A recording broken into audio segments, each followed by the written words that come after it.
Welcome back to Bentonville 156. I hope you have enjoyed today's programming. I'm Derek again, and I'm happy to be back with Dr. Mark Bradley. If you missed last night's extraordinary presentation discussing the battle's first day, I invite you to go back and watch it either on Facebook or on YouTube. You won't be disappointed. Tonight, Dr. Bradley is going to wrap today's programming by discussing days 2 and 3 of the battle, and he'll also talk about what came after Bentonville. Thank you again, Dr. Bradley.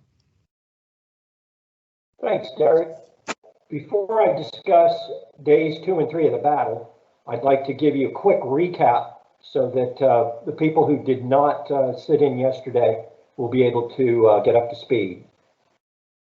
First off, the commander of the federal forces in the Carolinas is Major General William T. Sherman, and he launched a campaign through the Carolinas, starting at Savannah, Georgia, in February of 1865. His ultimate destination was Richmond, Virginia, the capital of the Confederacy, where he would link up with the forces under the command of the Union General-in-Chief, Ulysses S. Grant. Before he arrived there, he found himself involved in some battles of varying sizes in North Carolina. Sherman divided his army up into two wings. The left wing, or Army of Georgia, under Major General Henry W. Slocum, and the right wing under Major General Oliver O. Howard. And their columns are in blue. You can see if they're moving through the center of the Carolinas, South Carolina, moving into North Carolina by early March. Confederate forces in red are frantically trying to overtake Sherman and combine in strong enough force that they can actually stop Sherman before he can reach his destination. The commander of the left wing is Major General Henry W. Slocum, and the commander of the right wing, Major General Oliver O. Howard. Now, it's actually Slocum's wing that will see most of the fighting at Bentonville on March the 19th.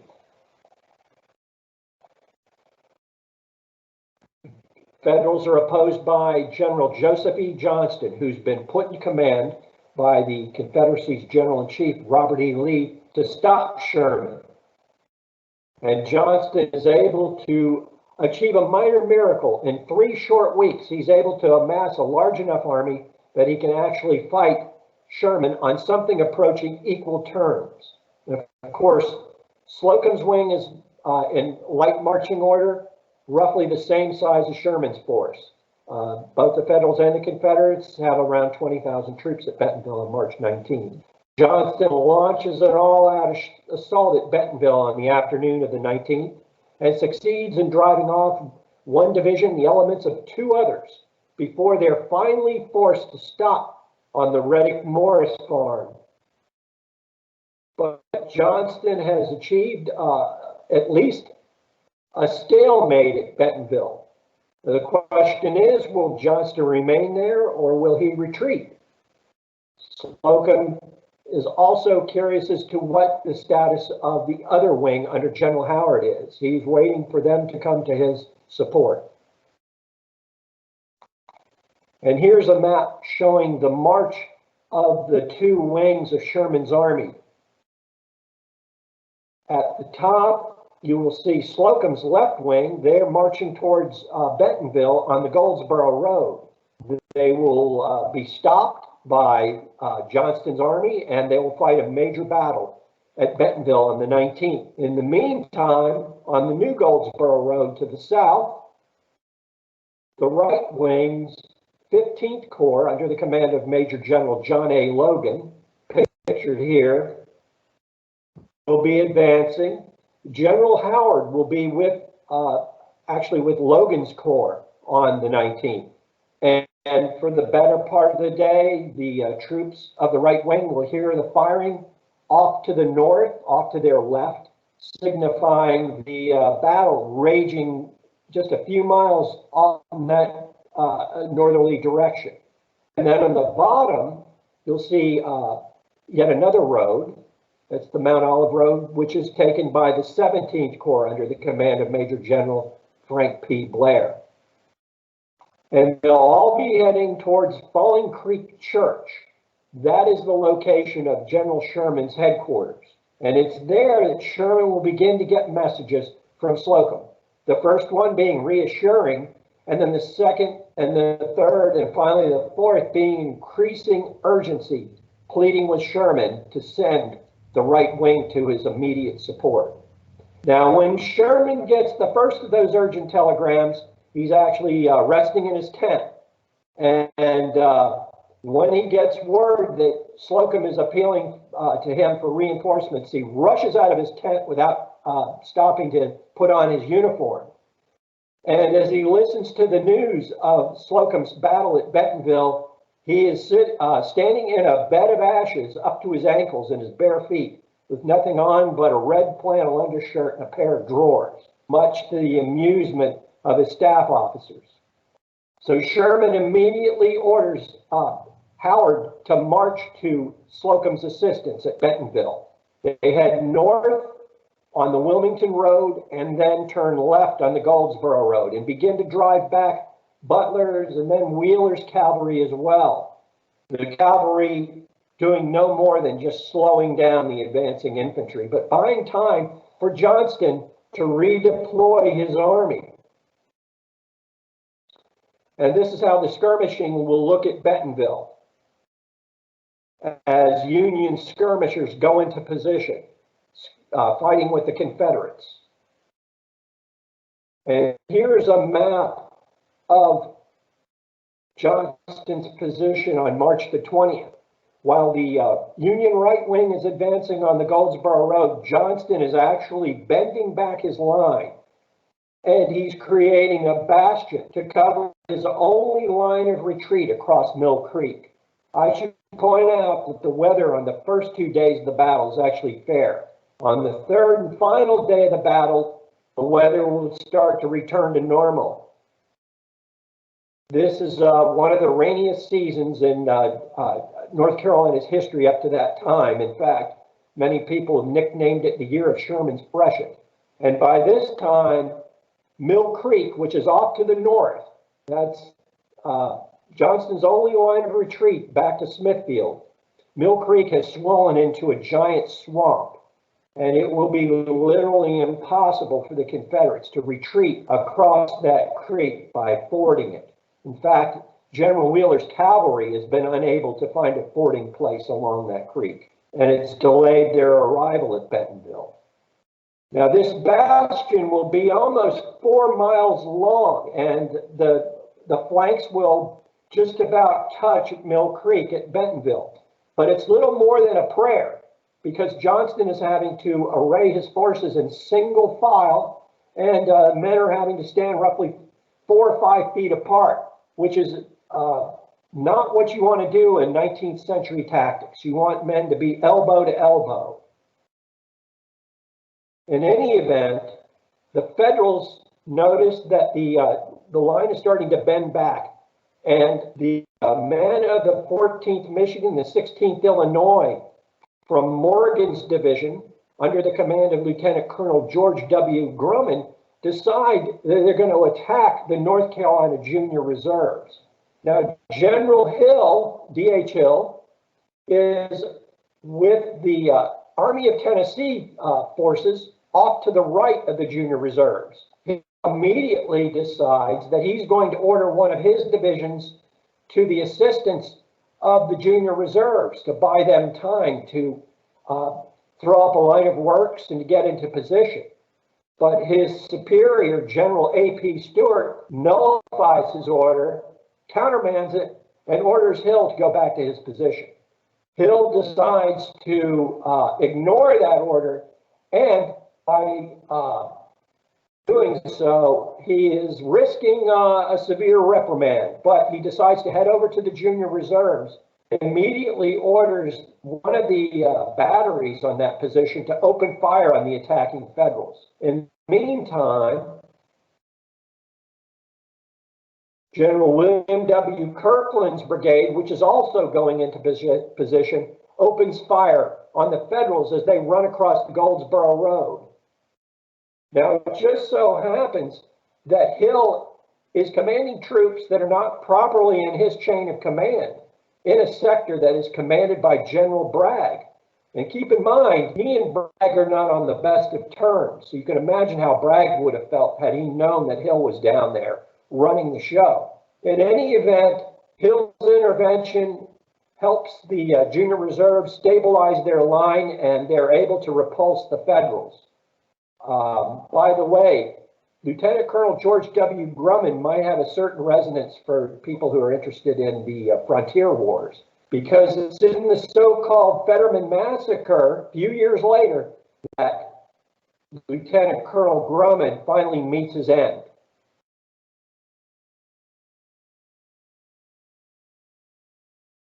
Now, the last Federal troops to go into position on the extreme right of the Union line are commanded by Major General Joseph A. Muller. Muller's probably the most aggressive general in Sherman's army. By the way, Sherman has made a point to put aggressive and forceful commanders in places, division level, and a few in corps level as well, because Sherman is well aware of his own shortcomings. He's not much of a tactician. He tends to be too cautious. He's a brilliant strategist. He leaves it to his more aggressive and younger subordinates, such as General Muller, to handle the conduct of forces in battle. Now, as Muller goes into position, clouds are darkening, and in a very brief diary entry in Sherman's journal, he says that it's threatening rain.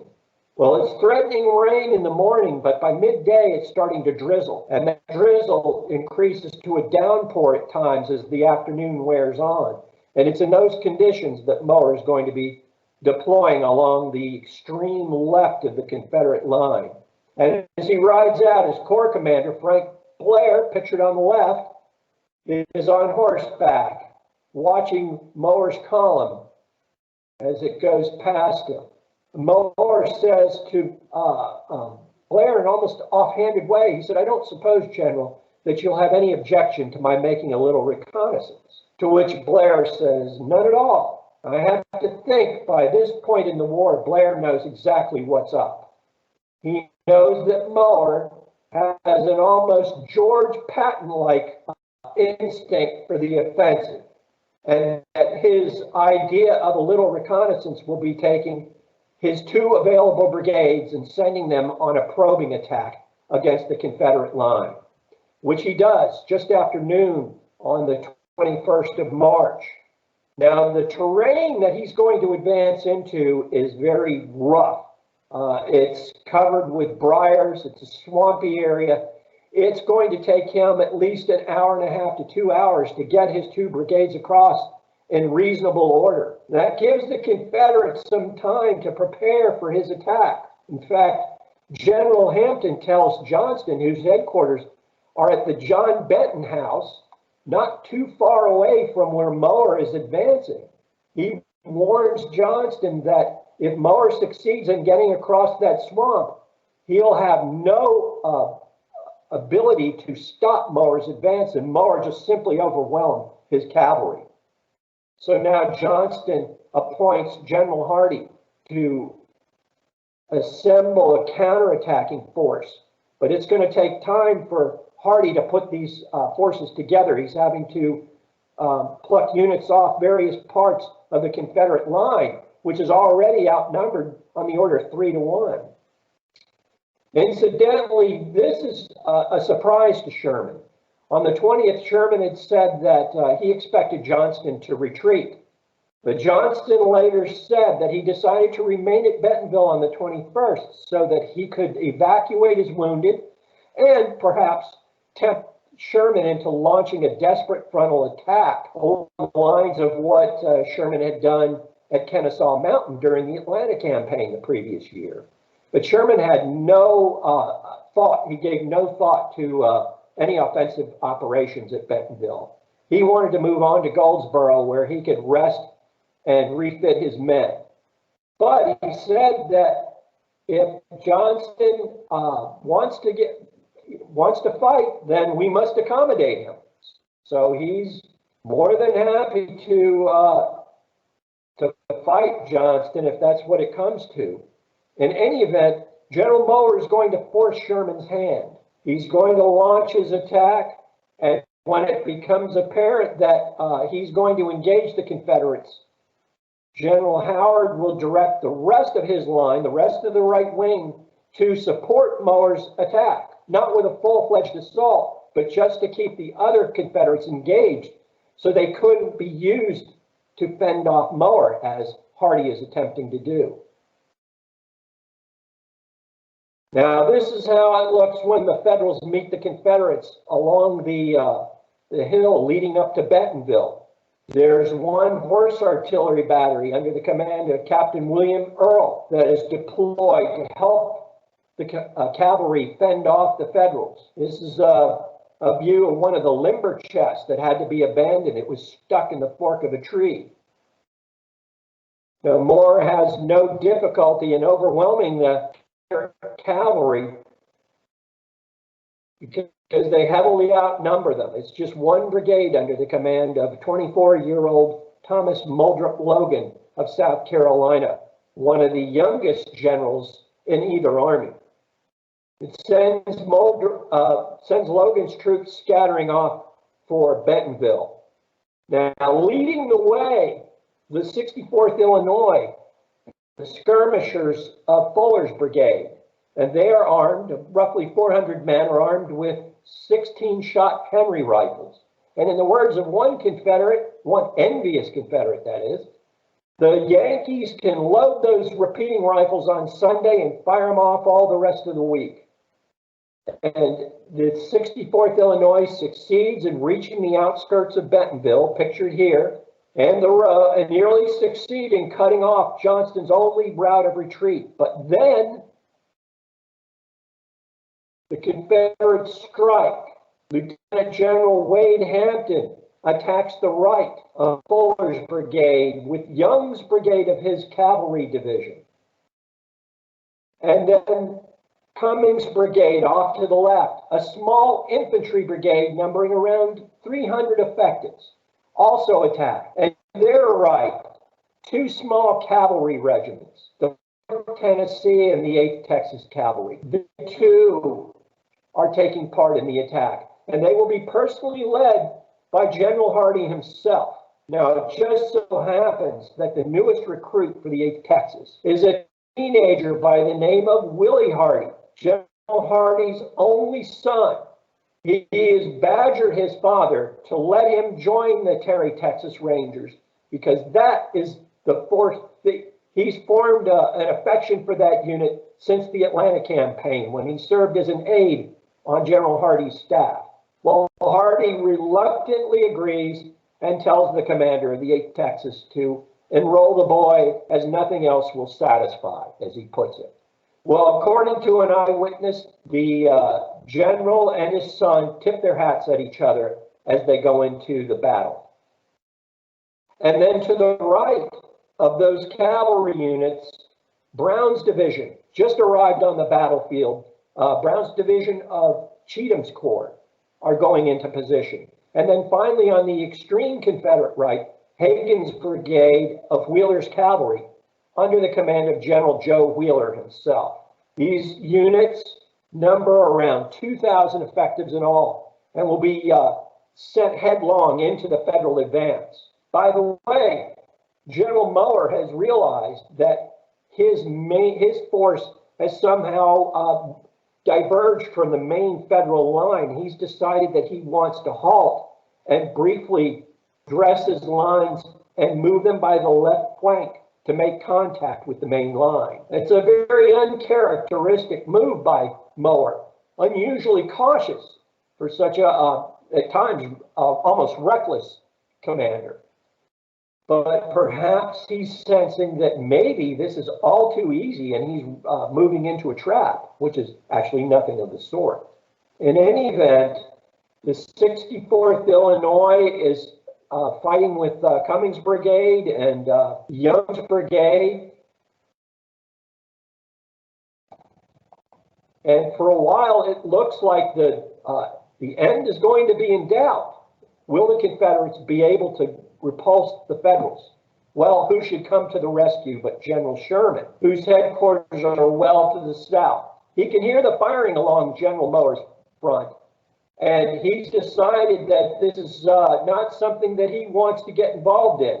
So he gives orders to have General Muller disengage and to fall back to the position that he should have taken in the first place. So it's Sherman who will withdraw Muller, but it's the Confederates who stop him and prevent him from overrunning their position and cutting off Johnston's only line of retreat at Mill Creek. Now, this is a real group effort on the Confederates' part. Off to your left, you see General Hardee, the left top. The left bottom is General Wheeler. The bottom right, General Cheatham, who arrived at Bentonville on the afternoon of March 21.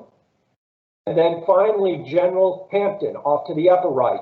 All of these commanding elements of the Confederate counterattacking force that stopped Muller. And then in the center, you see a very familiar sight on many Civil War battlefields. This is a Texas monument to troops who fought at Bentonville. And that includes the 8th Texas Cavalry, the 11th Texas Cavalry, and Granbury's Brigade. And just to show you, Granbury soldiers, numbering maybe 250 to 300 in all, are deployed on the opposite side of the battlefield, but not more than maybe a half mile from where the fighting took place along Muller's front. And after the counterattack, Hardee and Hampton actually took a moment to kind of celebrate their repulse of Muller's advance. And Hardee turned to Hampton and quipped, "Well, that was nip and tuck, General. For a time I thought Tuck had it." And it was just at that moment that Hardee's eyes fell on his son, who's being held up in his saddle by a comrade. Young Hardee had received a mortal wound to the chest, and his prospects were bleak indeed. He would only live for maybe a few more days. General Hardee had just enough time to direct that his son be taken to where his wife and daughter were staying in Hillsborough, North Carolina. And it was there that Willie died on March the 23rd, and he is buried in the churchyard of St. Matthew's Episcopal Church. Well, General Johnston realized that he had probably risked his army to the point where it was becoming almost rash, and decided that he would fall back that night on the evening of the 21st and 22nd.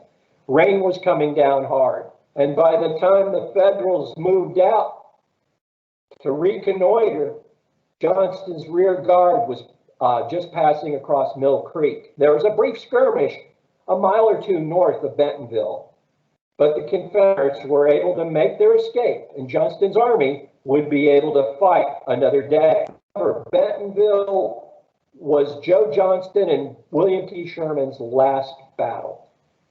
Just 3 weeks later, on April 9, 1865, General Robert E. Lee would surrender to General Ulysses S. Grant,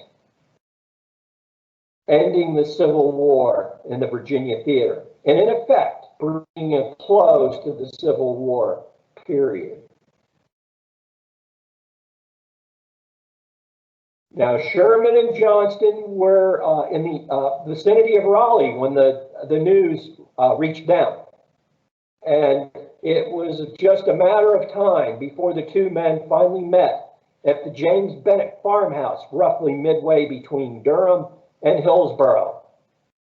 And it was there over 3 days, April 17, 18, and 26, the two men would negotiate the largest troop surrender of the Civil War, involving 88,000 Confederates stationed in North Carolina, South Carolina, Georgia, and Florida.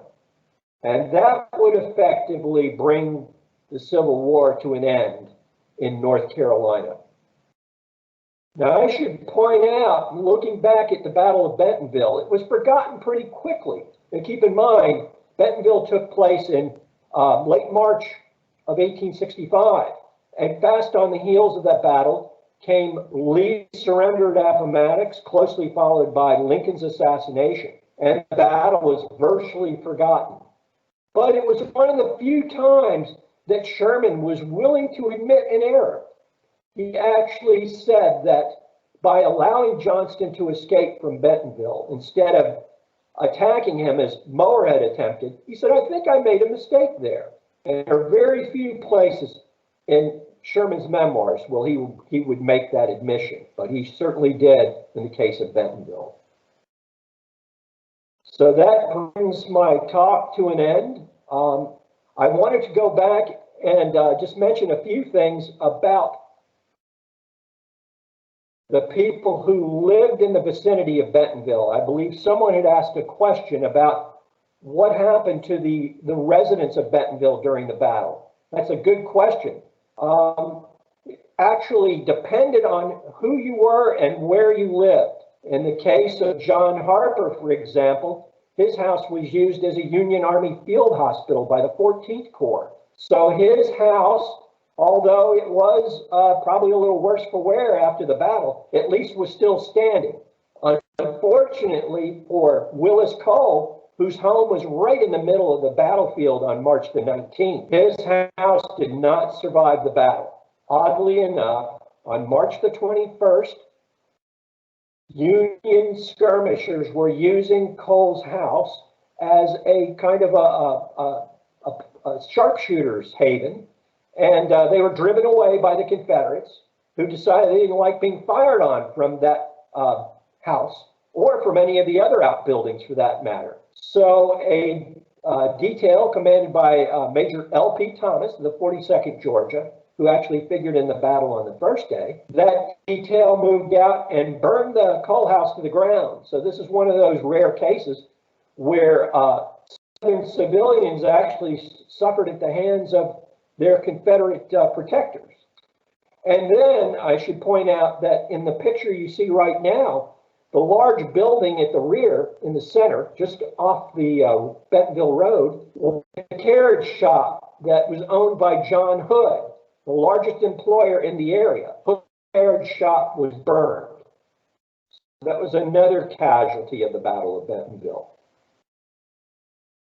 And I should point out that the Cole house, actually, after the war, just a few years later, a couple of Cole's neighbors decided to help him, and they drafted a letter which they sent to the governor of North Carolina, pointing out that Cole had lost nearly everything during the war, specifically because of his the damage done during the Battle of Bentonville, and they appealed to the governor to request federal funds for Cole.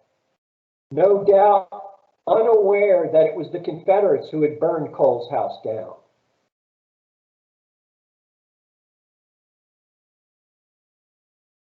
So that closes out my presentation.